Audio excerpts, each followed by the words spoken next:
Good morning, everyone. I'm Stanley Smith, and I'm here with John Cape. We're continuing to take a look at this topic of climate change and global warming, and whatever you want to call it. We've called it a number of different things in examining the topic. But John, you're an energy expert, and you have a passion for this topic, the topic of climate change. And I guess my first question to you, which is the random kind of gotcha question, a little bit off topic, is what is the difference between a mammal and a reptile? Well, it's difficult to make cowboy boots out of a mammal, I think. That's because you're in Texas, Texas joke. John. Sorry about that. Texas joke. In more ways than one. Right. But my understanding is that, of course, a mammal adapts to its climate, and a reptile really doesn't adapt historically over time. Well, reptiles are cold-blooded. You know, they tend to be more exposed to cold weather. I remember as a child, we used to have these things called horny toads, and I lived in Oklahoma, and they would freeze. In the wintertime, you could walk outside and they're just sitting there, just frozen solid. You bring them in the house, they'd thaw and they'd run around. So they were certainly wired differently than a warm-blooded animal. So is that a way of adapting, or is that a way of coping? I guess that's kind of something to contemplate. Well, the alligators are pretty old. You know, man's only been around, what, about a little more than a million years. So some of the alligators and some of those kind of animals survived, some of the extinctions that were experienced in geological time.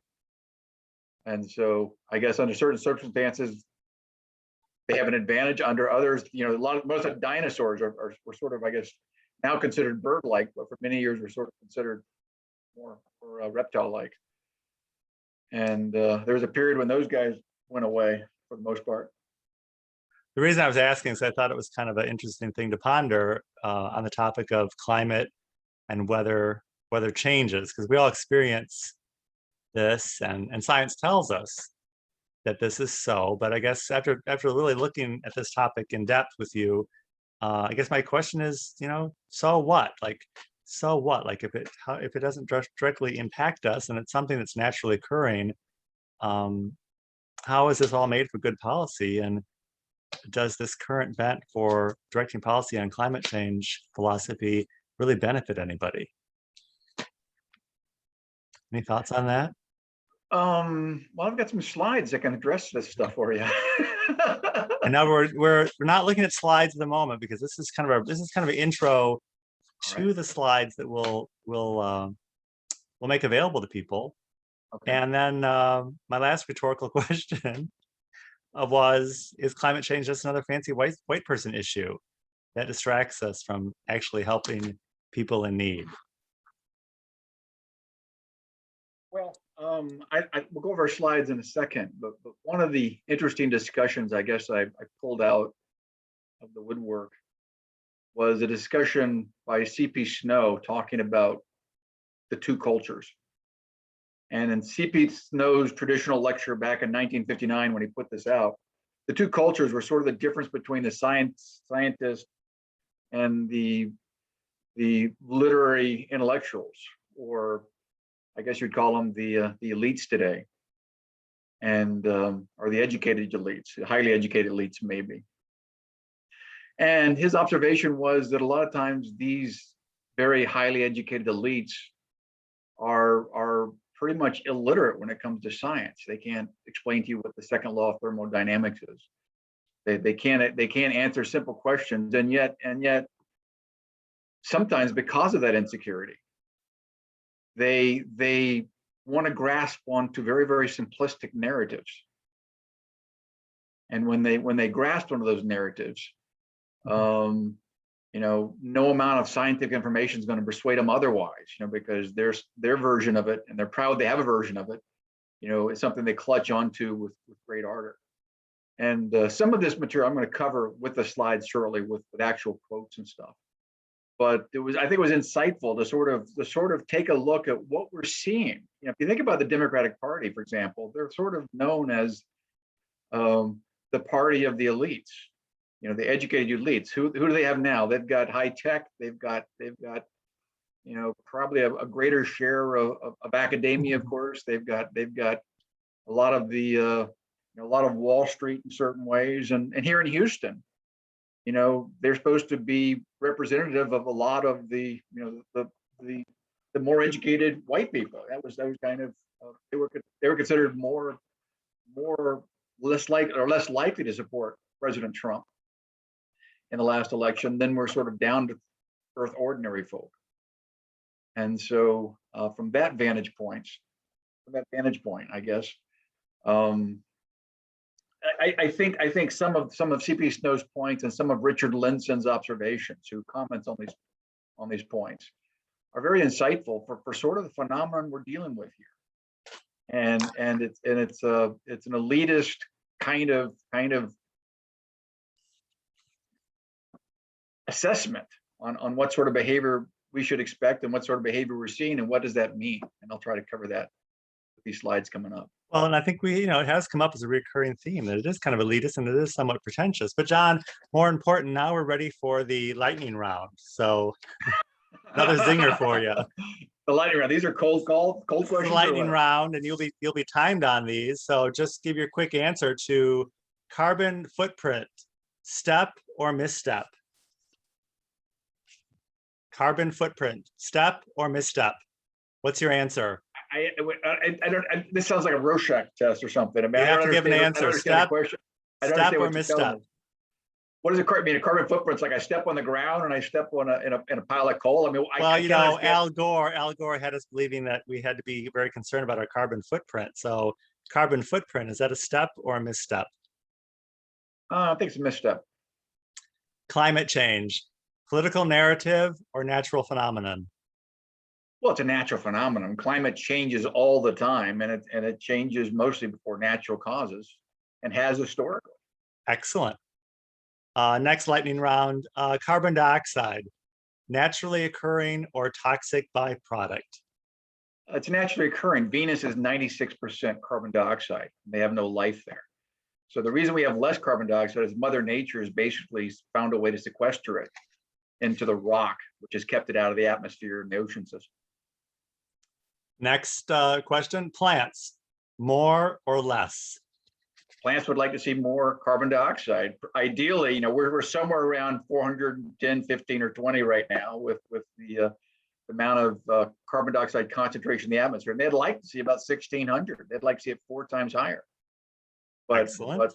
Yeah. So and they actually fill greenhouses up, and they've got about 1,000 parts per million in those greenhouses to help those plants grow much better. Terrific. Next question, wind, economically viable or for the birds?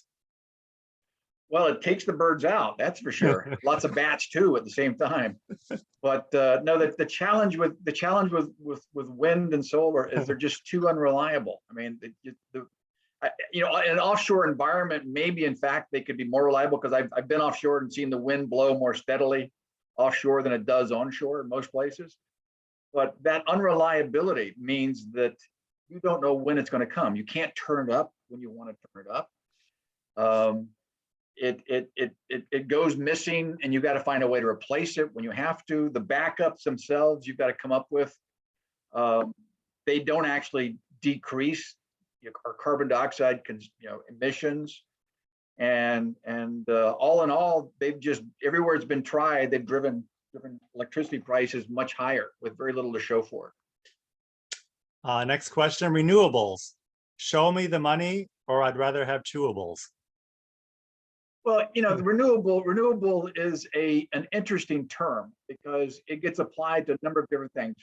You think about dams, hydropower. Dams are very popular back in the 30s with a lot of construction for dams happened in that time frame. And for the most part, we're not building any more hydro dams. Those are great, right? Because they're filled with water. They provide a steady load of power. It's easy to build a transmission system to accommodate that steady flow of power, just like any other. So hydros are pretty good renewable.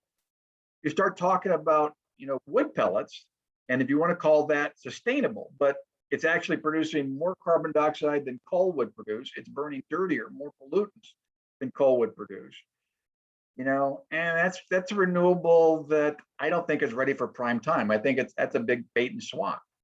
You look at wind, you know, the problem with wind, you don't have a great, if you had a very affordable battery situation, maybe you could allow this thing to run on unreliability and capture it in a way that it could supply a steady stream of power. But as it is, most places, it's just not worth messing with it. With solar panels, you know, anything above that 35-degree latitude we looked at, Yes. it doesn't even generate as much energy as it took to manufacture it, to transport it, and to erect it. So it's basically like a battery where you put energy into it and you get part of that energy back out, which isn't a really good advertisement. Now, if you're in Arizona, certainly it's a lot hotter there, you might get a little bit of performance, but still that performance is so low that I've heard it said that basically the physics just don't support it. So we'll toss that one out. Almost at the end here, the time is running out. Net zero, folly or get the net out? Net zero, I would folly or get the net out? I would say it's mostly folly. And the reason why is because there's just way too much uncertainty about the science that we're told is the gospel. And trying to do something about that now, trying to eliminate fossil fuels, to replace them with something that's provided very, very little of the energy that we've used in the last 10 to 15 years.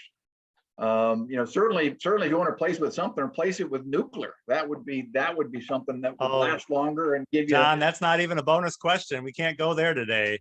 Okay. Last question, rising temperature, gas or fiction?